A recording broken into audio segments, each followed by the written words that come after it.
Well, Dave, what I heard is that you started from the very beginning of the Chaos Magic scene. And I also have read the privilege to read your book, Chaotopia. So I'm really just fascinated. And why don't you start by telling us about your stories? And why don't you start with the IOT? I remember that Okay. you were one of the members of the IOT, right? So please tell us the story.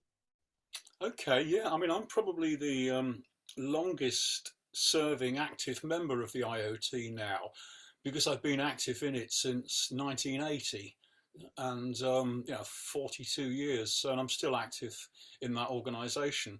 I it was a very loose, small organization at the beginning, and I came into contact with it via Pete Carroll's book Liber Null in about 1978 and 79, and they there's a shop. I was living in Leeds in West Yorkshire, and that's where Ray Sherwin was living near there. He was living in a village near Leeds, and Pete Carroll was staying in that area as well. And there's a shop in Leeds called the Sorcerer's Apprentice, or there used to be. I mean, it's now a mail order business. And the proprietor, Chris Bray, he used to hold a sort of coffee morning every Saturday. You could go along and in this little room next to his shop, and you could drink instant coffee and talk. And I met Ray Sherwin and Pete Carroll there. And there was a lot of magicians used to go there. It's before the internet, so this is how people met up. There was and actual live meetings, and I went along. I went to meet Ray Sherwin in East Morton, the village he lived in. A few of my friends did as well.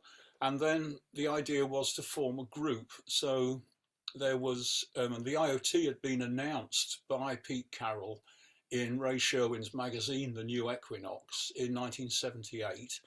And I was part of the first Chaos Magic, well, the first group of the IOT, which was in 1980, late 1980. And we got together. We met near Ray Sherwin's place in East Morton. There's some beautiful countryside there. There's some woodland and some ruined buildings, which of course are nice for doing magic in.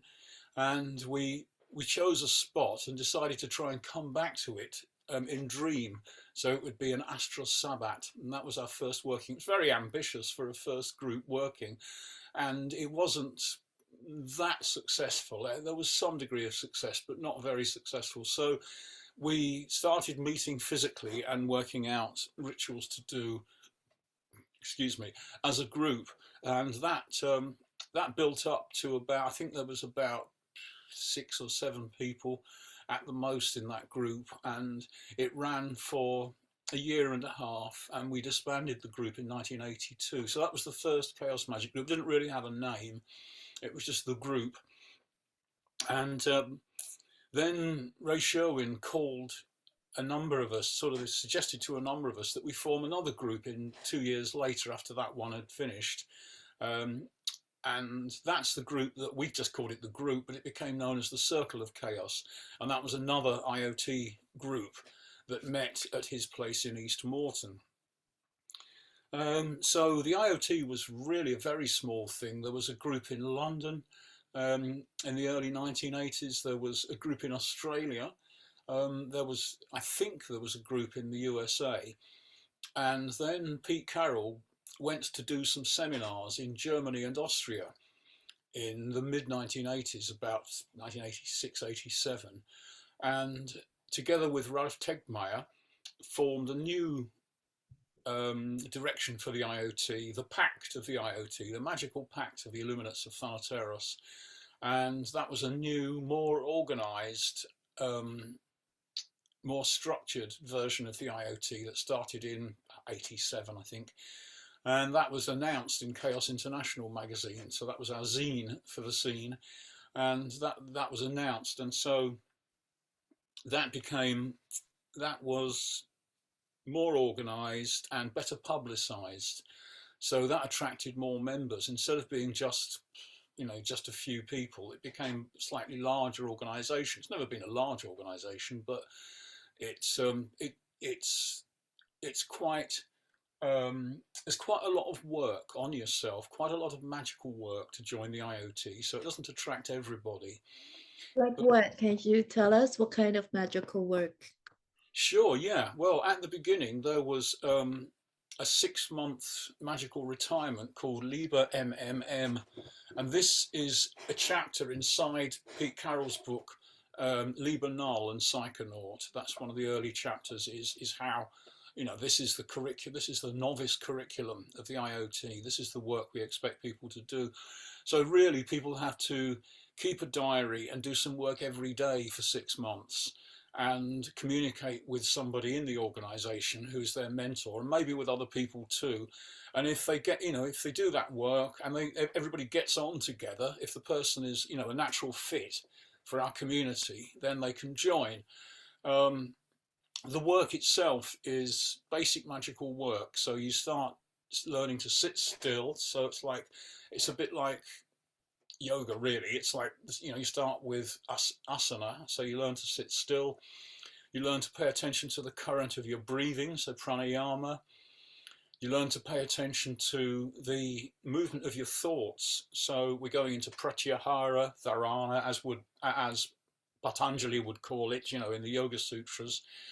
And so you do all of those things, you learn to concentrate, you learn to visualize. So to take an image, you can start with something simple, a red triangle or something like that, and just really concretely focus on it and concentrate on it. You learn to do sigils, and you keep a dream diary as well, and you learn some other practices. We've changed that slightly in the IOT. We've made it a little bit more, in some ways more fluid, but in other ways stricter. So it's a basic curriculum in magic, so that at the end of those 6 months, you learn a bit of divination, of course, as well. You pick a divination system like the runes or tarot or something like that, and work with it. So you get a basic grounding in all of the basic practices of magic, sort of meditation, enchantment, divination, and dream work, and so on and so forth. And you keep notes on that for 6 months. So that's the practice. At the beginning, it was quite loose. People were allowed to join the IOT without completing that. But after a few years, it tightened up, and we got a bit stricter about it. Yes. And what happened? In the early IOT? Yeah, this whole development of Chaos Magick. And I'm a fan of also Pete Carroll's Liber Null also is my entry into this magic world. So I'm just asking, as a big fan of this, whole magical current. These are legends to me. You're a legend to me, and I want to know the story. Wow. Okay. What did these people do, and what was it like, and how did you? So how has the Chaos Magick developed? Like, how did it be, like the whole the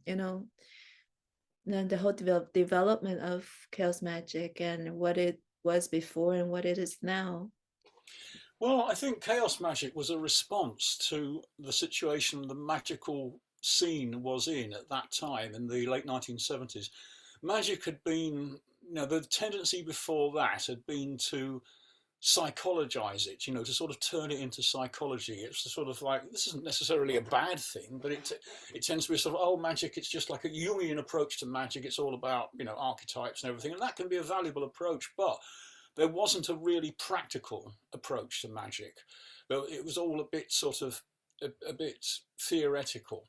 And then, of course, in England, in the 1970s, there was only really, when I got interested in magic in my mid-20s, in the mid-1970s, there was only a few things available. There was Crowley's magic, there was sort of the Book of the Law, Book 4, the book Magic, all of those books, the Crowley corpus, and there was some valuable material in there. But Crowley was also, in a way, selling a religion. He was selling belief. It's like, this is thelema. This is how the world is changing. This is what you need to believe in, sort of thing. So again, it wasn't that practically focused, and there was all this, like almost religious kind of belief involved in it. And then there was the current that came via Dion Fortune. So it was like Kabbalah and meditation on Kabbalah. That was interesting too, and I was involved in that. I'll talk about that a bit later. And then there was witchcraft, there was Wicca. And I wasn't that religious, of course. I wasn't very interested in Wicca. I was a bit interested in both the Crowley thing and the Dion Fortune thing.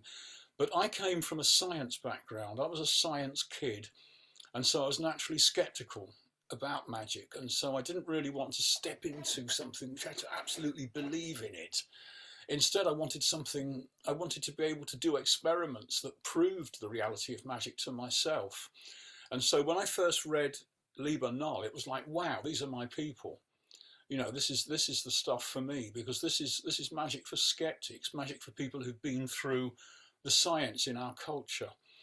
And Pete Carroll, of course, came from a science background as well, so I resonated with that. And there was a very practical approach. It was pragmatic. If it works, use it. Don't worry too much about the theory. Don't worry too much about the metaphysics. Just use it and play with it and see what happens. So it was a creative, experimental approach to magic that really inspired me.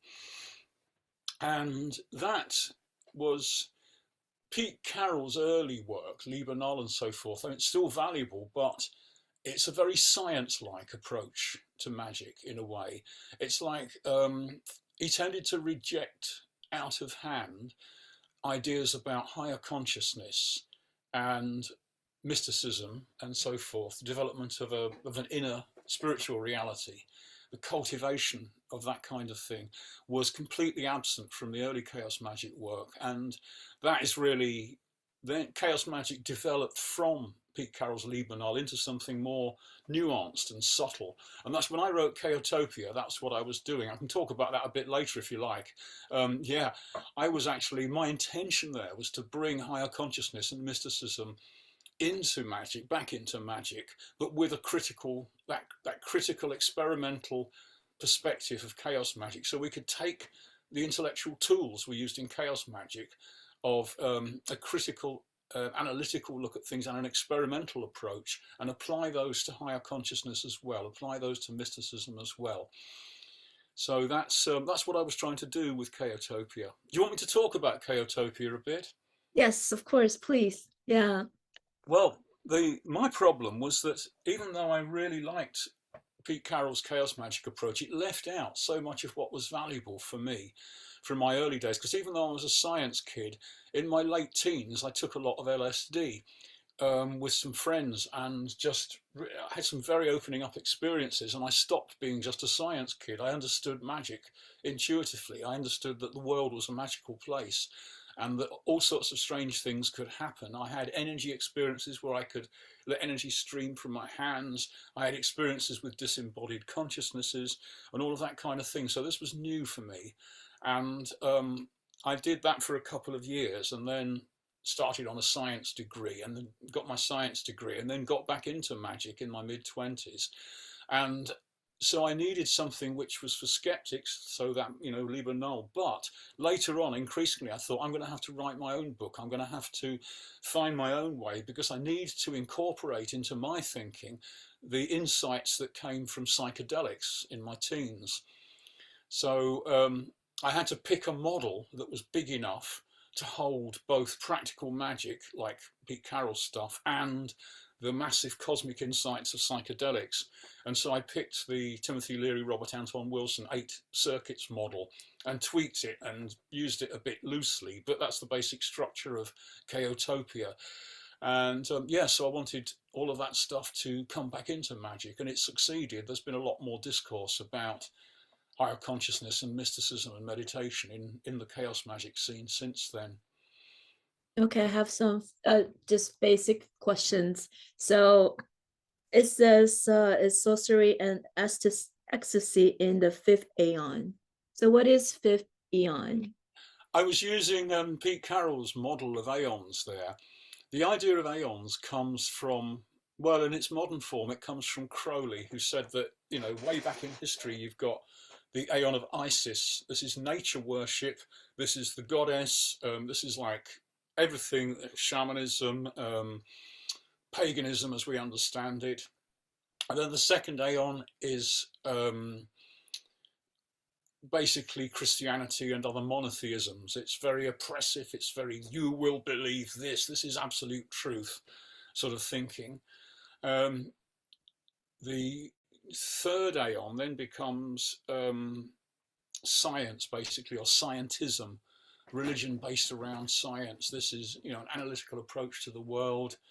And then you get a kind of postmodern thing happening where you start questioning the basis of modernity, and that's where the next Aeon comes in, really. So the Pandemonion, as Pete Carroll calls it, is the Aeon of all the spirits, the Aeon of magic. And now we're still in this Aeon. This is where we are now. Yeah, according to Pete Carroll's model. I mean, I've looked into other models of aeons since, and I've got a slightly more nuanced approach than that now. But Can you tell us a bit more about that? Okay. Well, I think that I've got my own sort of scheme of aeons that's based a little bit on Claire Graves's spiral dynamics. Spiral dynamics in itself is one of these things that's employed for business models and so forth. It's a mundane psychology, but at the core of it, there's an idea of the development of culture into layers. And this has been written about quite a bit by the philosopher Ken Wilber. Mm-hmm. And I've taken that system and tweaked it into my... Wilber doesn't understand magic. He doesn't get magic at all. So you have to leave out some of his stuff. But basically, the idea is you start... The way I map is you start off with the purple Aeon, which is shamanism, basically. I remember the colors that he uses. Yeah. Uh-huh. Yeah, it's sort of embeddedness in nature, interaction with nature as consciousness. It's rather collective, you know, in its nature. It's not very individualistic. So that's the first Aeon that I would deal with. The second one is when you get paganism as it's normally understood, which is city-states, you know, towns with defensive boundaries, and you have a king and so forth. It tends to be a bit more masculine, a bit more male. It tends to be a bit more warlike and a bit more individualistic. That's the red Aeon. Mm-hmm. Then you get that becomes the monotheism Aeon. That becomes the blue Aeon, when everything is locked down into one belief. Then as that gets to its end, you get the beginning of scientism and science. I use the difference between science is a genuine thing. Science is a terrific methodology for approaching nature and reality and understanding and devising technology. But scientism is a religion. It's quite different. It's what the dominant religion of our current world. You know, everybody in this materialist scientism, which is an utterly bankrupt belief system in my view. But anyway, that's the one that comes after blue. So you've got purple, red, blue, and then you've got orange, as Wilber's people call it, which is the scientism Aeon, science and scientism. Beyond that, you've got green, which is basically postmodern thinking. So it's aperspectival. You're taking a stand back from everything and there's no universal perspective. There's only my perspective, your perspective, my culture's perspective, your culture's perspective, all of those things, multi-perspectival. And that's green. And that tends to a sort of collectivism as well. And that is actually a very dominant cultural force now. Beyond that, you've got yellow, which is, again, they alternate between collectivist and individualist types of structures.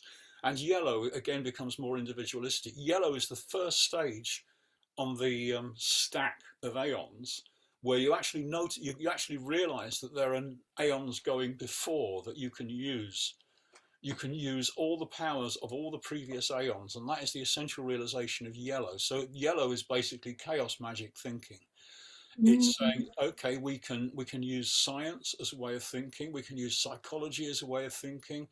We can and we can use all sorts of magical models as ways of thinking. So this is Robert Anton. We remember Robert Anton Wilson, the guy who wrote Illuminatus. He wrote about multi-model agnosticism. What is? MMA. Can you explain? We impoverish ourselves. We live in an impoverished world if we're not able to grasp more than one model. So some people live in this tunnel where they are a Catholic or a Buddhist or an atheist or something, you know, it's just totally tunnel. This is everything I believe. And in Chaos Magick, we switch from one to another. So we call these paradigms usually, and we switch from one paradigm to another so that we can utilize the powers of them, of each of those paradigms. And this is Yellow Aion. And this is Robert Anton Wilson's multi-model agnosticism. And agnosticism means, of course, you don't know for sure what something is. You've always got doubt. There's no absolute truth, probably. So that's the yellow. And then there are aeons beyond that, which are only beginning to come into focus now. I may talk about that a little bit later, but that's the basic model. So you've got, purple, red, blue, orange, green, and yellow. So there's 6 aeons in the that I've mentioned so far in that spiral dynamics type model. And so I think that's a little bit more nuanced than Pete Carroll's aeons. Yeah. Does that make sense? Yeah, it's fascinating. And the reason why I ask, because I'm developing an artwork and it's about eons. So I know you want to talk about it later, but can I ask now? Like, so what is the next eon look like? We are crossing over to a new eon, okay. Right? So this is a personal question because there's an art piece that I'm developing. It's about this. So personally, this is what I would like to know. Okay. Yeah. Well, I think I don't think it's helpful to see the aeons as just one ending and another beginning, and then one ending and another beginning. They're layers that are there in culture. There are still people in the world who are living in a shamanistic aeon. There are still people in the world who are living in a pagan aeon. There are still many people in the world who are living in a monotheist aeon. And there are many, many people in the world who are living in an aeon of scientism.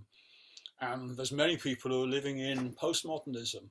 And there are fewer people that are living in yellow aeon or chaos magic thinking. And there are fewer people still that are living in the next layer, which spiral dynamics calls turquoise. And that's to do with a new form of collectivism. And that is not very well described at the moment, but I think you can see it in various idealistic movements that have got a magical framework. And so, for instance, let me think, okay, the Psytrance people, Psytrance as a culture. I went to Ozara Festival a few years ago. I was invited to go and do some workshops there. I did a workshop on energy magic. And I'd like to know more about that energy magic later. Okay, there's just so many things I want to ask from you. And that was really fun. It was really great. And it's not really my music particularly. I don't mind it, but it's not something I've ever been into a lot, Psytrance. But it was an opportunity to go to a really big festival. It was very friendly, very nice people, and it was really enjoyable to do the workshops. And one thing I picked up from that there's a community, a global community there that is very idealistic.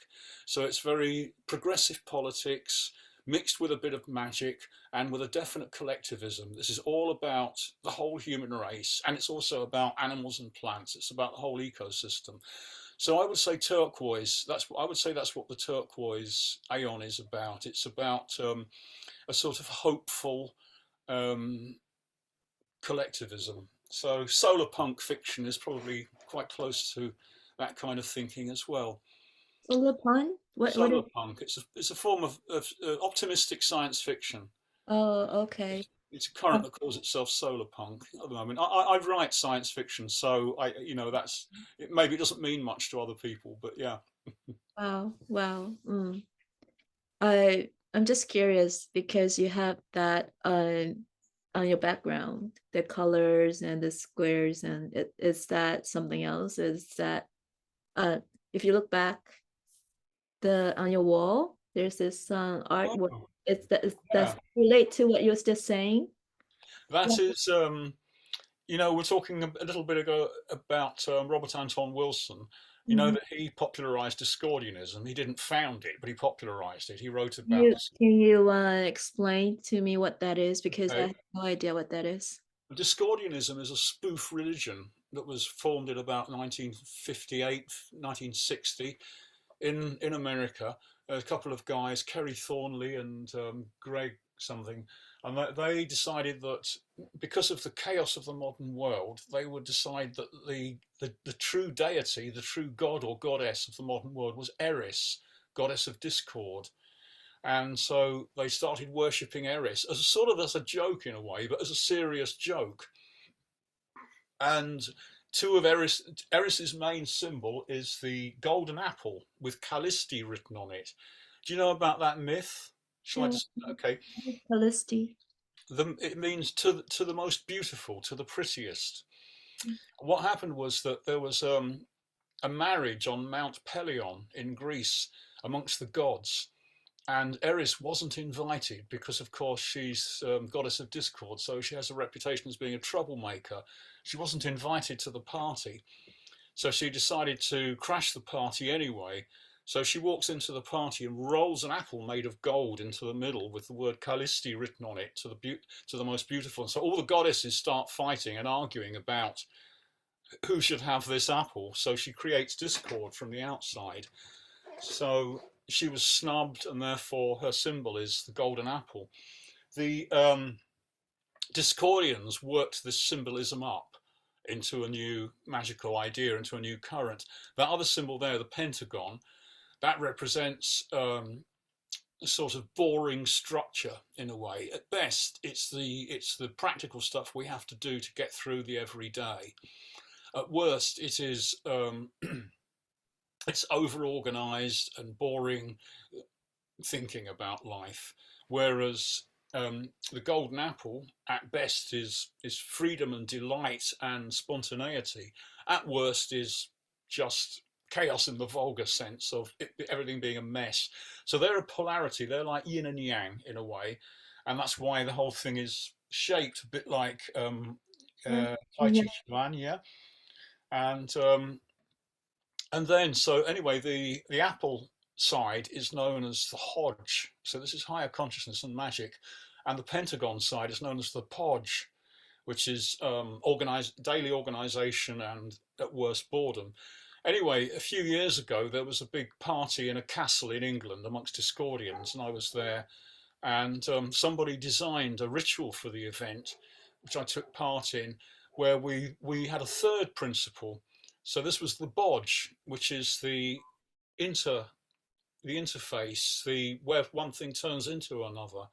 And so, like in sexuality, it's non-binary gender, for instance, and things like that. So it's the bodge is the third principle, and that's the rainbow serpent.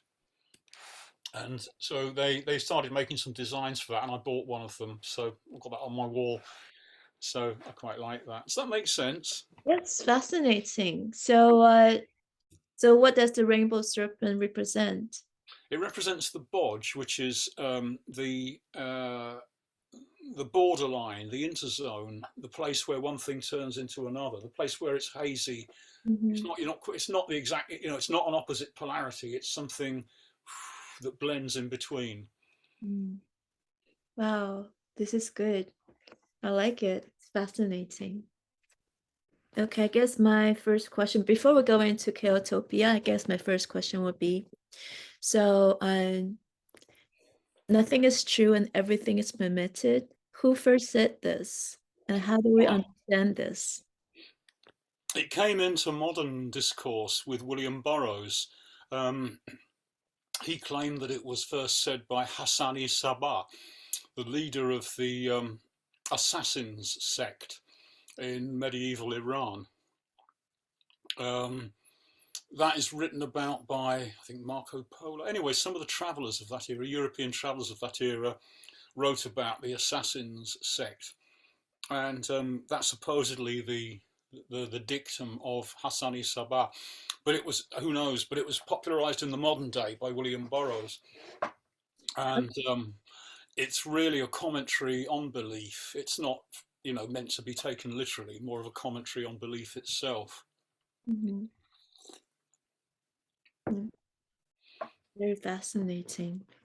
So why don't you start telling us about your book, Chaotopia, this classic Chaos Magick book? Well, okay, like I said, I think for me, it was something that needed to be done. I think one of the things that happens as you develop in your magic is that you bring together all the different strands of your life into your own personal magical scheme. And this was the beginning of doing that for me. I had to bring together my psychedelic experiences from my teens, my early experiences of chaos magic and other magical schemes like Kabbalah and so forth, and mold it all into a single thing. And so that's what that book was about for me, because nobody had done that before. No book that I'd read or system I'd come across contained everything I'd experienced. So I had to make my own system, as it were. Being an ayahuasca practitioner and I have a background in ayahuasca, I will first, it's a personal question. So what is your insight working with psychedelics?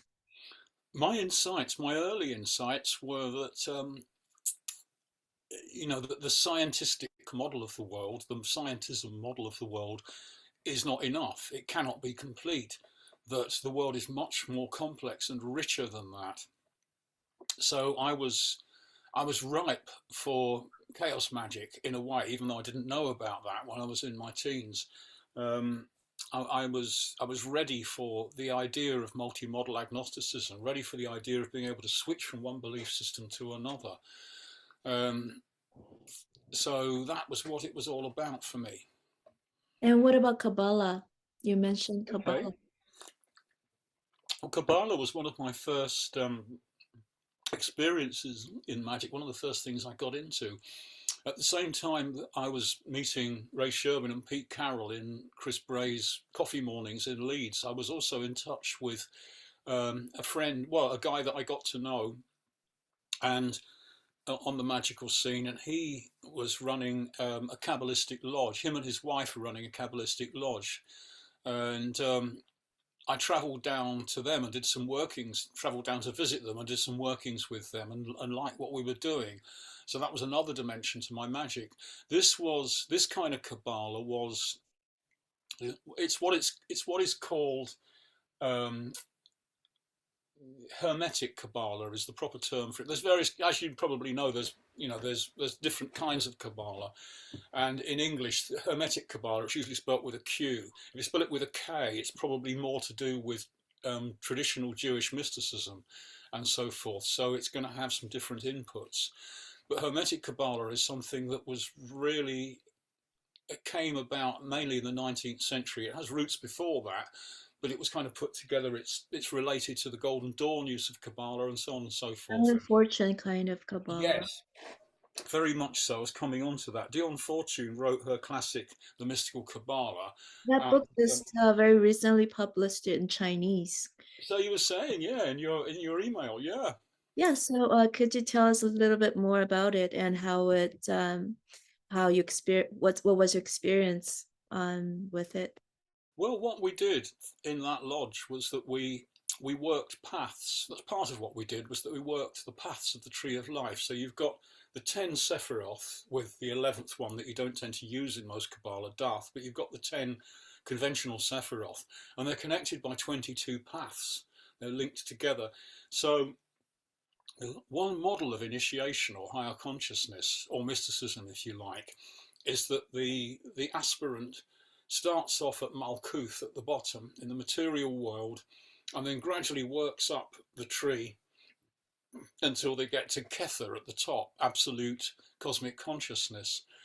And that's the idea. So the lodge was, one of the people who ran the lodge, she was an initiate of the Inner Light, Society of the Inner Light. Sorry, Servants of the Light, beg your pardon. which descended from Society of the Inner Light, Dion Fortune's Dion magical. Fortune's magical lore. Yeah. So you go Dion Fortune, and then it went to the SOL, Dolores Ashcroft Novisky, who's written a book about it, The Shining Paths. Yeah, I remember reading these names. Yes. And she was the teacher of Marion Parker, who was my teacher in this. So I was in that lineage from Dion Fortune. So yeah, we would do in person. Have you met Dion Fortune in person? Have I? No. She died before I was born. Okay. But she taught Dolores Ashcroft Novisky, who taught Marion, and she taught me. So it's like a lineage, you know. So the work we did was Kabbalistic path workings that Marion and Mike had composed based on the SOL tradition. And I mean, that stuff, it's like, even in the early 1980s, when I was exploring this stuff, it was looking very old fashioned even then, that a lot of the ideas there. But so they were kind of doing an updated and more interesting version of all of that stuff. So yeah, we would sit and somebody would read out the path, you know, a guided visualization for the path, and you'd have various experiences, and those experiences, you spend some time working on those aspects of yourself that were pointed to by the experiences, and then you move on to the next path. That was basically a lot of what we did. So what have you learned in that experience?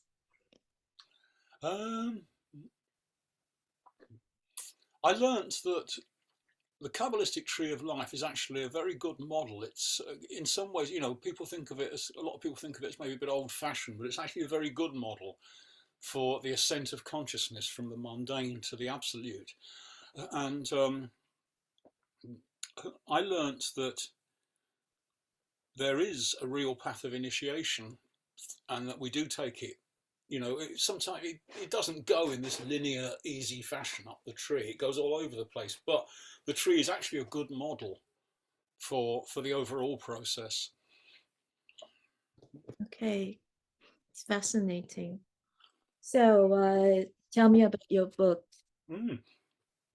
Well, like I was saying, it was I wrote it to solve a problem for myself, you know, which is the lack of discourse about higher consciousness in Chaos Magick.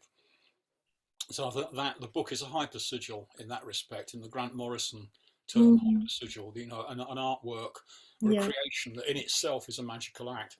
And the magical intention of that book was to bring discourse into the Chaos Magick world about higher consciousness and mysticism, so that we could approach that in the same, you know, with a similar approach that we used to understand sorcery and practical magic.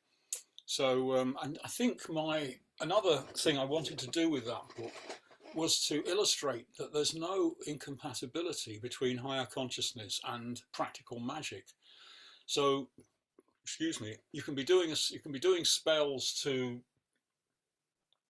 I don't know, to get yourself more work, to get yourself more money, mundane things like that, and also working on yourself psychologically so that, you know, you work out some of your hang-ups and so forth. And so there's all this mundane work we can do on ourselves, and this is not incompatible with higher consciousness. It's not incompatible with meditation and working towards exploration of higher consciousness, the idea of cosmic consciousness and so forth. So you don't have to draw a hard line between high magic and low magic. They're all in there together. They're all different levels of the same scheme, which is why I used the 8 circuits model, because I thought that laid out nicely these different levels, the 4 basic earthbound circuits, and then increasingly higher consciousness through the 4 so-called extraterrestrial circuits. So yeah, I was saying, you know, this all fits together. There's no incompatibility.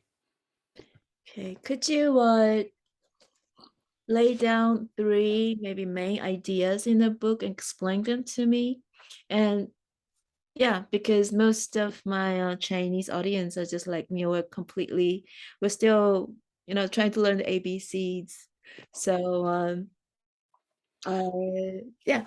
I've given you those 3 things really. There's an inclusive model which brings in both the mundane and the cosmic, and in terms of magic, in terms of chaos magic, a critical approach, an integration of my own personal experience by looking at my experience with psychedelics and higher consciousness and plugging that into it, and an illustration that all of this is compatible, one thing with another. Higher consciousness work is compatible with practical magic. So they are the three main points of the book. Okay. And you just mentioned that this book is your hyper sigil. So what exactly is a hyper sigil, and what's the experience for you writing this book? Well, the hyper sigil is it's an artwork or a created thing that it's a term coined by Grant Morrison, the graphic novels writer, and he wrote a series of comics which became graphic novels, The Invisibles, and they were a hyper sigil for him and to change his life, to make everything different, and he succeeded. And this was a hyper sigil for me to bring mysticism and higher consciousness into the chaos magic discourse, and it succeeded. Not long after it came out, Julian Vane wrote a book called Now That's What I Call Chaos Magic, together with another guy, and that was the Chaos Magic book with a whole section about his relationship with his holy guardian angel. The mystical idea of the Western mystical tradition idea of the holy guardian angel, the sort of the part of your higher consciousness that you can actually communicate with. And so there's a whole section of that in his book. And then some years after that, in the after 2000, there was a book came out by Alan Chapman, who's someone who'd been on the chaos magic scene, a book called Advanced Magic for Beginners. This was the beginning of Alan Chapman became an important meditation teacher. I had him as a teacher of meditation for years. He's a very interesting character, a very good teacher of meditation. So I'd succeeded. The discourse about higher consciousness and mysticism came into chaos magic, which expanded the field of chaos magic enormously. So my hyper sigil succeeded. What was your other? There was another part to that question, wasn't there? Was it about your experience? Because what our understanding of hyper sigil is just like Grant Morrison, like he created this world through his comic, and things that happened in his comic book characters will happen to him personally. Yeah. That something like that happened to you? Well, it wasn't like that. No, it was more like I wanted it to happen to the world, of chaos magic discourse. And so my success was measured in terms of that book by Julian Vane coming out, and then the book by Alan Chapman, and Alan Chapman becoming, sort of like offering his services in the chaos magic world as a teacher of meditation. Fascinating. There's a session that in the book it says magic and sex, and would you like to tell us a bit more about that? Okay. Well, since Crowley, there's been quite a lot written about sexual magic. The early days of chaos magic. Oh yeah, you've probably heard of Temple of Psychic Youth, yeah? Genesis P-Orich's organization. Oh, okay, this was... Yeah, all of these ideas are really new for me as well. I'm a baby. I'm still learning a lot of things. Okay. It's very helpful if you could fill in the gaps for me, so I can see the whole picture. Yeah. Well, in the 1980s, there was there's a British artist who died recently, Genesis P-Orich, and he formed an organization called Temple of Psychic Youth, TOPY. And this was an organization for, artistic expression and magic and political activism to some extent. And one of the things that they started doing right at the beginning was that you had to send in a sigil every month to him. If you join this organization, it was all done by post. It's before the internet. So you had to masturbate and put your fluids on a sigil and send this through the post to Genesis P-Orich. So that was... In the early days, people tended to associate sexual magic with solitary masturbation and the use of sigils in that respect, which is fine. You can do that, but it struck me that again this isn't the most interesting use, or isn't the most interesting confluence of sex and magic. And I thought everything about basic sexual magic like that. It's the idea being that, I'll backtrack a bit and explain something else. You know the idea of gnosis, of a magical state of consciousness? I have my understanding of it. Could you elaborate on that as well for our audience? Well, according to Pete Carroll, one of the original ideas he had, which started Chaos Magic, was that you need two things to do magic. You need a shift in belief. In other words, you need to believe yourself to be a magician and to believe that what you're going to do, the spell you are going to do will work and it will have a positive result. And you need, in order to program that, you use symbolism like sigils, for instance, but you also need a shift in consciousness so that this lubricates the transition from one belief to another. And this shift in consciousness is what Pete Carroll referred to as gnosis. Other writers refer to it as an altered state of consciousness or an extraordinary. That's what I understand of. That's my understanding of it. Yeah. Okay. So one of the ways to get into a brief, extraordinary state of consciousness is sex. Yeah. So obviously you can do something like self-stimulation whilst gazing at a sigil, and then, that's it. Austin Spare wrote about this because he's one of the big inputs for Chaos Magic. The English artist Austin Osman Spare, he died in the 1950s. And he recommended doing this. He recommended creating a sigil and then masturbating. So he, that's there in the sort of DNA of Chaos Magic. It's there in the tradition of Chaos Magic in the background. But like I say, so much has been written about that and there's nothing more to say about it. So I decided to talk about two aspects of sex which hadn't been written about much in magical terms. And one of them was power relations. So for instance, dominance and submission. I'm not particularly into that area of sexuality, but it kind of intrigues me. And at the time I was on a social scene where some people were really into that. So I learned a bit about that world from them. And of course, once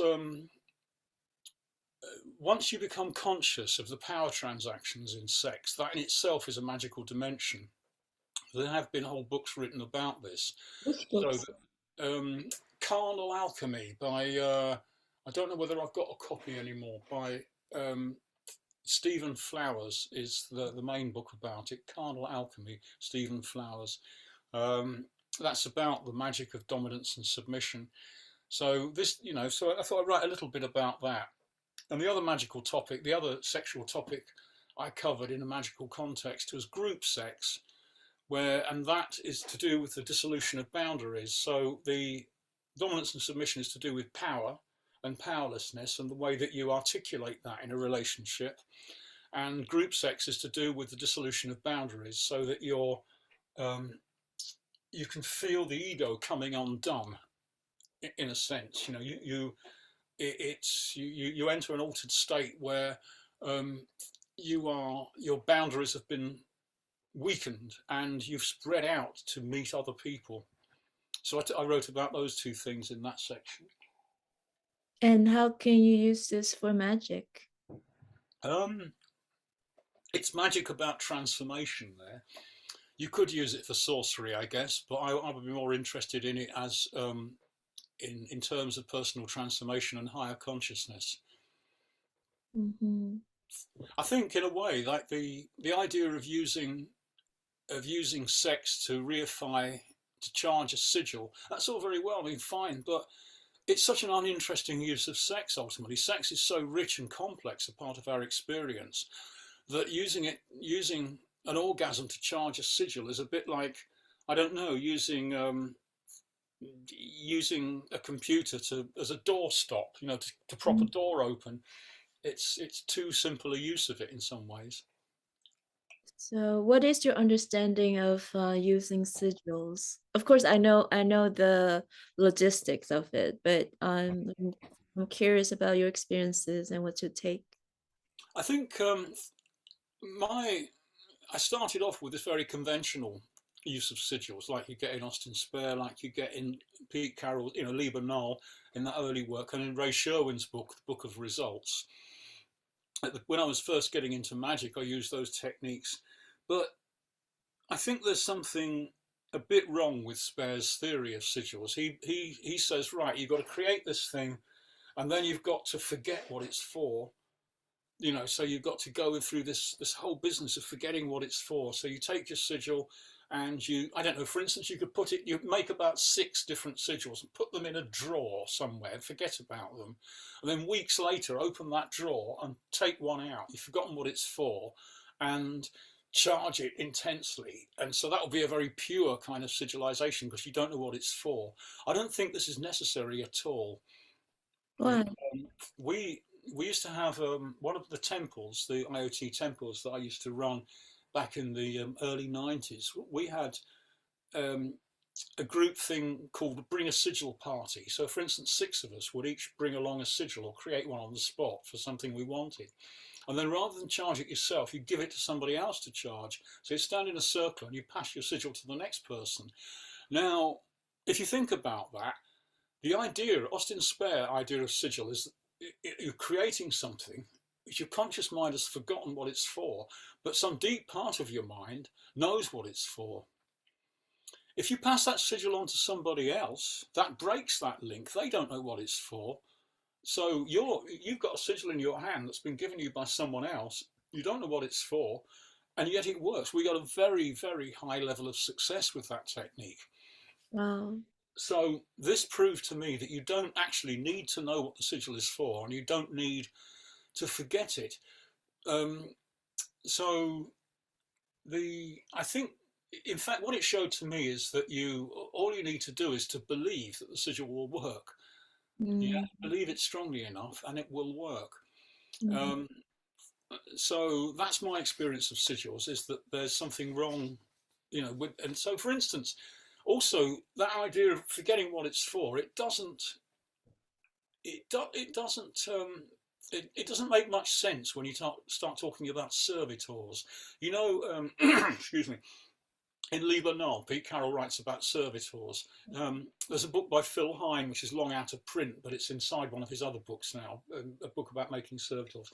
Very interesting stuff. This is a very valuable area of chaos magic. So you make a sigil for a servitor, and you're supposed to forget that? Of course not, because you're bringing that servitor back every time you use it. So I made a sigil, this sigil, this helps with online tech, basically. So it helps stop things crash and to work better. It's a little spirit, a little servitor. And what am I supposed to? I'm not supposed to forget about that. I'm supposed to have this in the corner of my mind when I'm doing this work. So I stick that up on the wall. It's fully visible.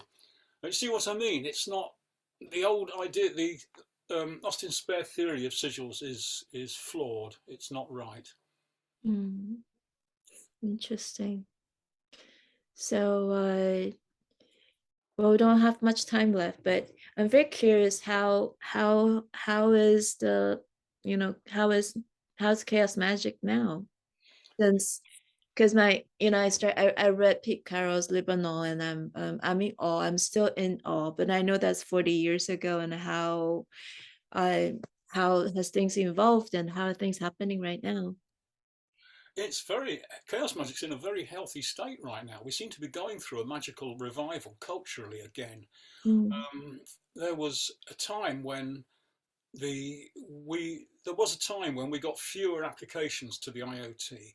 And then about maybe 10 years or so ago, the people in the IOT that are running the local section, the British Isles section, they started using social media more and talking a bit more about what we were doing on social media. And then gradually that built up. And over the last few years, we've had an absolute flood of people interested, a lot of people interested in what we're doing.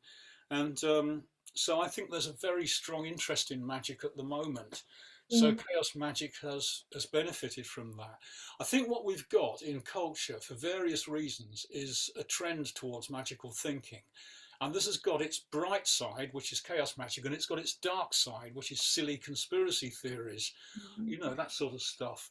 But I think there's a lot of interest at the moment, and I think the chaos current itself, chaos magic itself, has changed.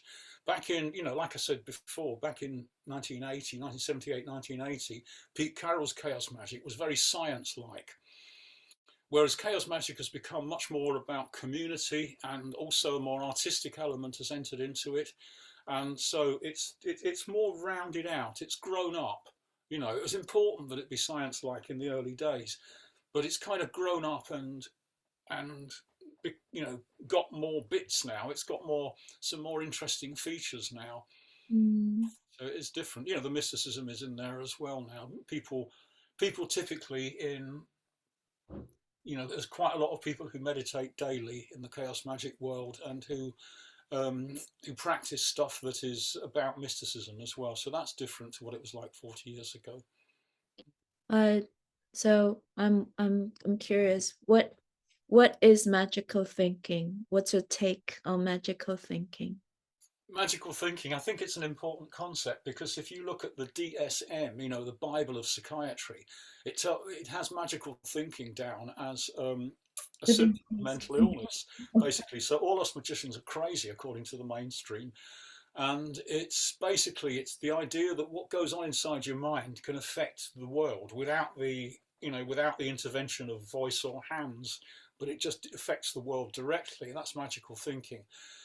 And another aspect of magical thinking is apophenia or pareidolia, the idea that you see patterns in life and you construct a belief about those patterns that works for you now.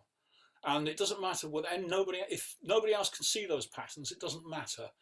If they work for you, if you can see those patterns in events around you, and they work for you, then that is what some people call apophenia, some people call it pareidolia. They're slightly different things, but they do get used interchangeably as well, those terms. And that's magical thinking. If you're going to live in a magical world, it's important that you experience apophenia most days, I think. You know, really, that you're in that state where you are drawing intuitive sense from the world in order to help your progress through life, and that is apophenia or pareidolia. And that's an important part of the magical life, you know, your daily life as a magician. Okay. Well, okay. And so what is it like being a magician? What does it look like? The path look like? And what's the difference being a magician and a chaos magician? Okay, that's a good question. I would say that the only difference really is that with chaos magic you have multiple models. So that, for instance, one of the magical systems I've studied more than others is runes and northern mysteries. And that's one of my home areas. You know, it's one of the ones that I'm experienced in and I've worked a lot with. If I only worked with northern magic and never worked with anything else, then I would kind of have stopped being a chaos magician. I never really would stop being a chaos magician, because in my mind I think like that. But if I could just leave everything else aside and only work with the runes and northern magic, then in a certain sense I'd have stopped being a chaos magician. Just like the people that only work with Kabbalah can, you know, that's not being a chaos magician. But I can work with runes, I can work with Kabbalah, I can work with tantric ideas, I can work with the I Ching, and all of those things fit into being a chaos magician. But would you really ever really going to understand any of these modalities? Like it takes a whole life of work for someone to understand what Kabbalah is or Tantra is or any of these things. I agree. Yeah, I think what happens is that when you first study chaos magic, you do a lot of what is called paradigm hopping.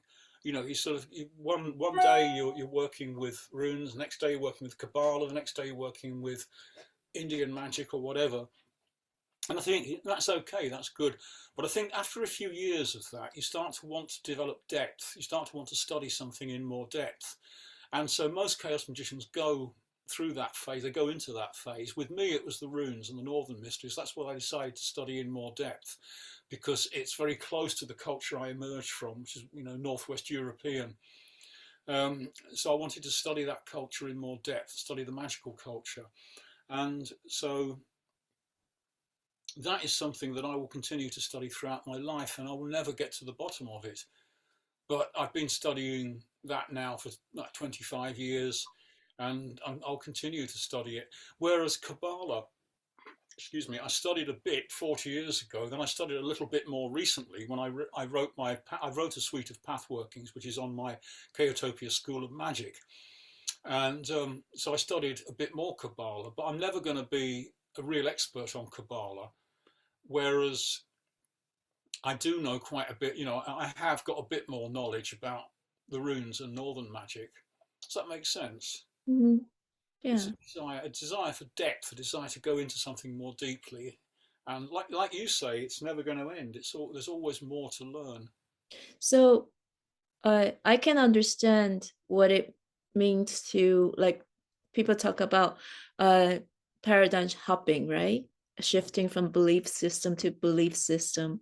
But what's it really like? Like, from your perspective, your actual experience, what's it like to shift paradigm? What do you see? What do you experience? What does it give you? What does it teaches you doing that?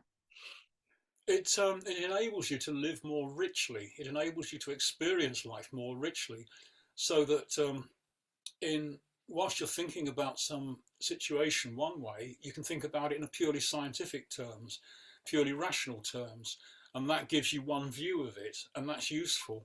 And then you can drop your scientific view and look at it in intuitive terms. Look at the way it all fits together in an intuitive way. Just let your intuition tell you how it fits together. So you're seeing it from a different angle. And those two different ways of looking at the world are each valid. And so it's not a good idea to be stuck in one of them and not the other. So it enriches your life to be able to paradigm shift. Fascinating. Also, it helps keep you sane, I think, because if the people that are into the really crazy conspiracy nonsense like QAnon and things like that, they are people who, they're doing magical thinking, but they've not got the critical faculty engaged. So they've switched off their critical faculty completely. So that just, I want to believe, just totally believe. Whereas if a magician thinks about those issues, they'll think about it for a while and, oh, wow, that's interesting, and dive into it, and then pull back from it and say, well, does it actually seem to be true? Let's analyze it. Let's go into analytical mode. But the people that are involved, that are involved in really stupid conspiracy ideas, they are not they cannot access analytical mode. That's the difference between a magician and somebody who's trapped in conspiracy thinking. So what does it mean to be a magician for you?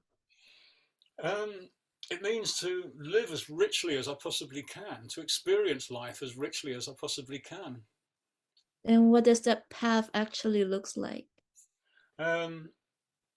It looks like a lot of changes. It looks like a lot of changes of direction. It's not a straight path. It's a path with lots of kinks and direction changes and new things, and that's what makes it exciting. And what are you up to these days? Like, what's your new development? Tell us.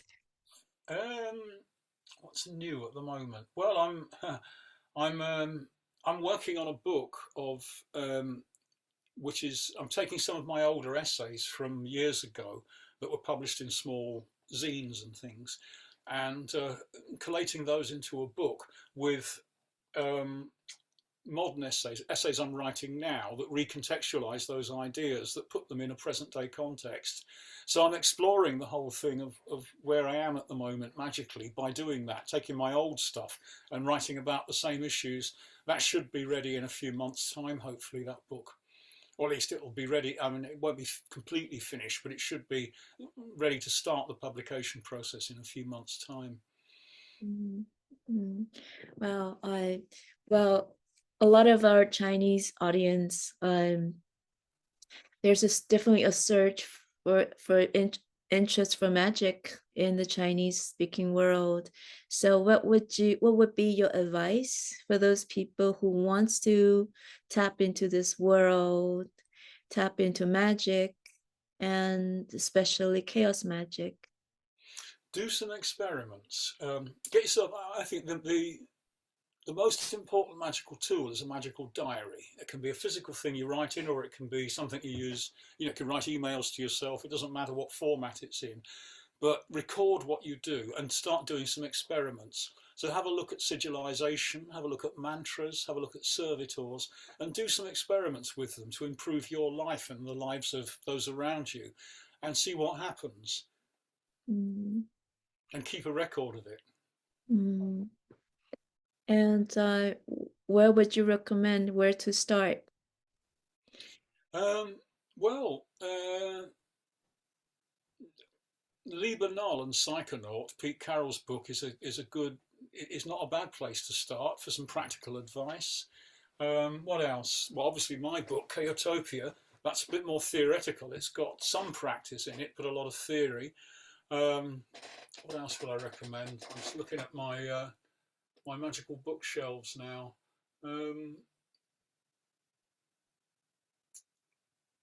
Yeah, have a look around online and see what information is there. That I must mention before we finish, and that's Lionel Snell. Oh, yeah, also known as Ramsay Dukes and a few other names. And he is absolutely brilliant. He's one of the people that started the Chaos Magic current. He didn't call it that, but way back in the early 1970s, he was writing books that laid down the philosophical basis of Chaos Magic effectively. So, can you explain that? He talked about different views of reality, and he is the best writer on magical thinking. There's a book of his which I haven't got as a physical book anymore. I've only got it as an e-book, so I can't show it to you. But My Years of Magical Thinking. Oh, that's his first book. Yeah, 1974. That goes back to. That's one of the. But a more recent book, about 10 years ago, is My Years of Magical Thinking, and that is absolutely brilliant. It's one of the best books ever written on the philosophy of magic, and he also explains what magical thinking is on a lot of different levels. That's a very interesting book. So I'd recommend reading something by Lionel Snell. Yeah. Okay, wow, that's it's really fascinating. And I guess I don't want to keep you for too long. I guess our time is up yet. So I'll let you go, and thanks for your time. I hope to have the opportunity to interview again some other time. And yeah, really nice talking to you. Okay, I've enjoyed this actually. Let me just leave you with Anything you would like to add, like you would like to talk about for now? Or do you think that's it? I'm just thinking of if you want to help me plug things, if you want to sort of some publicity, that's my link tree. So that's got my website and my newsletter. I haven't done a newsletter for a couple of months because not much happens in the summer, as you know. So I'm going to do one soon, and that has news of my upcoming courses. Sure. Okay. Yeah. Awesome. So thanks again for your time, and I hope to talk to you soon. Great. Thank you, Marina. I've enjoyed it. Cheers. Yeah. Okay.